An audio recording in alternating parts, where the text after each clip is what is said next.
1 number से start करते हैं, ध्यान समझिएगा। ये है मैनीफोल्ड गेज। मैनीफोल्ड क्यों कहते हैं? क्योंकि इसमें 2 गेजों का समूह है। मैनीफोल्ड मतलब क्या होता है? समूह, मतलब ग्रुप। तो ये कंपाउंड गेज और प्रेशर गेज दोनों मिलकर क्या होगी? ये मैनीफोल्ड। याद रखिएगा, धीरे धीरे समझते जाइए क्योंकि लास्ट डे आज है ना टूल्स का। तो इसमें 3 लाइनें हैं। साइड के क्या है? इनपुट। बीच वाली क्या है? आउटपुट।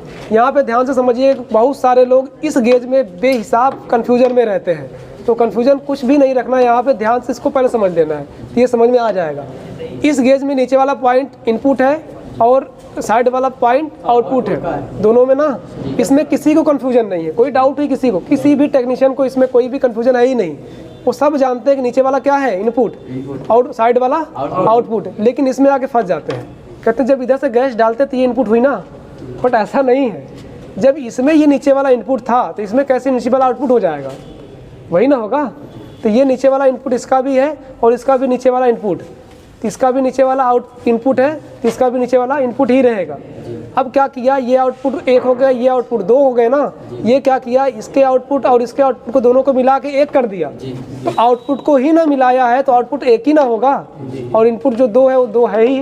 तो इस तरीके से ये याद रहे कि बीच वाला हमेशा आउटपुट होता है, ये वाला साइड वाला जो है मतलब नीचे वाला इनपुट, और इसके भी नीचे वाला गेज के नीचे वाला ये इनपुट। समझ में आ गया? ये क्या है? मैनीफोल्ड गेज, सॉरी ये कंपाउंड गेज है। ये था मैनीफोल्ड गेज, ये कंपाउंड गेज, और ये प्रेशर गेज। प्रेशर गेज को हाई प्रेशर गेज के नाम से भी जानते हैं और कंपाउंड गेज को लो प्रेशर गेज के नाम से भी जानते हैं, क्योंकि इसमें रीडिंग ज़्यादा होती है 500 तक, और इसमें 240 तक या 220 तक ऐसे ही रहती है, रीडिंग कम होती है इसकी वजह से। दूसरी चीज़ यहाँ पे समझिएगा, ये हमारा है क्लैंप मीटर। इसको क्लैंप क्यों बोलते हैं? क्योंकि ये क्लैंप है। जैसे ये ट्रिगर दाबेंगे तो क्लैंप खुल जाता है ना, ऐसे क्लैंप इसको बोलते हैं। अगर ये क्लैंप ना रहता इसको क्या बोलते हैं? मल्टीमीटर। पीला वाला देखे होंगे आप लोग, मल्टीमीटर होता है पीला वाला, उसमें ये क्लैंप नहीं होता, बस ये कटा हुआ ऐसा रहेगा, थोड़ा अलग रहेगा वो। ये फाइल है जिसको रेती बोलते हैं, और ये अपना है फ्लेयरिंग टूल। ये जब दोनों मिल जाएंगे तो बोलेंगे ये दोनों क्या है? Flaring tool. लेकिन अगर कोई अलग अलग करके पूछता है कि बताओ रियल में इसका नाम क्या है और इसका नाम क्या है, तो आपको बोलना ये हमारा है ये योक। ऊपर वाला ये जो है ये क्या है? योक। ये नीचे वाला क्या है? Block, flaring block. अब ये क्या चीज़ है? Swinging tool. इससे करते क्या है? इससे हम लोग कॉलर बनाते हैं पाइप के ऊपर, जो कि फ्लेयर नट वहाँ पे लगा के पाइप को कस देते हैं, और इससे हम जब ब्रेजिंग करना होता है पाइप को जोड़ते समय, तो एक पाइप के अंदर के व्यास को फैलाते हैं और उसको दूसरे पाइप उसी में डाल देते हैं। तो यहाँ पे हम लोग स्विंगिंग टूल का प्रयोग करते हैं। आगे ये दोनों ट्यूब कटर है, एक छोटा वाला एक बड़ा वाला, दोनों में से कोई भी ले सकते हैं, दोनों ठीक है। दूसरी चीज़ ये है हमारा, ये क्या है? Brazing rod. ये कॉपर ऑक्साइड का बना होता है और इसी से हम लोग क्या करते हैं? ब्रेजिंग करते हैं, दो पाइप को आपस में ब्रेजिंग करते हैं। ये क्या है? अपना पाइप बेंडर। ये एंगल वाला है, बड़ा वाला, तो ये भी पाइप बेंडर है, और एक पाइप बेंडर यहाँ पे भी है स्प्रिंग वाला। दोनों काम क्या है? पाइप को सही आकार में बेंड करना। उसके बाद ये है कैपिलरी गेज, जिसके जरिए से ये सब कुछ लोग नहीं बता पाते कान लोग। ये काम ये करता है, जो कैपिलरी होती है ना, पतली सी पाइप कैपिलरी, उसके होल को नापता है कि उसका व्यास कितना है, उसका व्यास। तो व्यास नापेंगे तो उसके ऊपर लिखा है 40 नंबर, 55 नंबर, 60 नंबर। तो जितने नंबर की पाइप उसमें चली जाए ये नीडल, उतने नंबर की वो कैपिलरी हो जाएगी। ये है हमारा क्या है? ये वाटर लेवल। हाँ, लेबल फिट। लेबल फिट इसको बोलते हैं, जिससे कि हम किसी एसी वगैरह लगाते हैं तो लेबल में लगा सकते हैं इससे। और ये टेम्परेचर मीटर, रूम के टेम्परेचर और एसी से कितना हवा का टेम्परेचर है निकल रहा है ये पता कर सकते हैं टेम्परेचर मीटर से।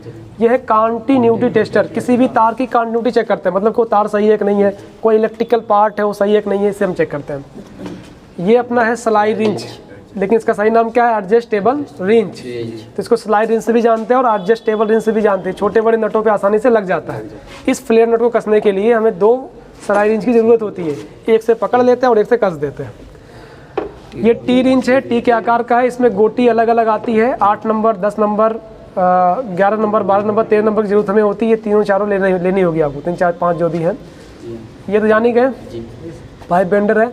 ये है पाइप टेप, जिसको इंसुलेशन टेप भी कहते हैं। जब इंडोर और आउटडोर के बीच में पाइप लगा देते हैं तो उसके ऊपर हम लोग कवर करते हैं इससे उस पाइप को। ये हथौड़ी है, हैमर। उसके बाद आ जाते हैं यहाँ पे, देखिए ये नीचे चीजल है, छीनी।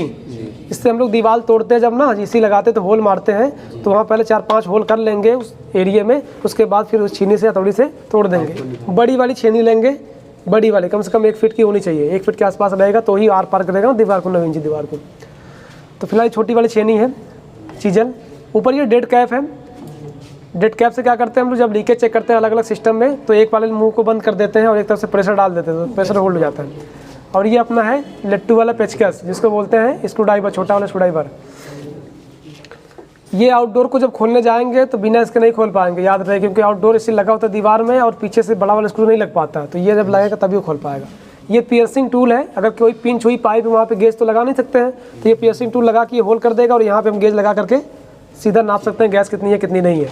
ये यूनियन नट है, दोनों तरफ चूड़ी बनी, इसका प्रयोग पाइप, दो पाइप को आपस में जोड़ते समय करते हैं। ये अपना कम्बिनेशन प्लायर, जिसको पिलास बोलते हैं।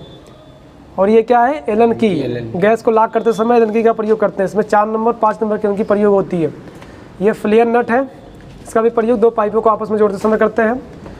और ये अपना है पिंचिंग टूल, गैस डालने के बाद पाइप को पिंच नहीं करेंगे तो गैस सब उड़ जाएगी, या तो पिंच करिए या एनआरबी पिन लगा दीजिए। यहाँ पे एनआरबी पिन का प्रयोग कहाँ करते हैं, गैस चार्ज करते हैं। फिलहाल यहाँ पे अभी गिर गई नीचे, या फिर नहीं रही होगी, यहाँ पे भूल गया होगा।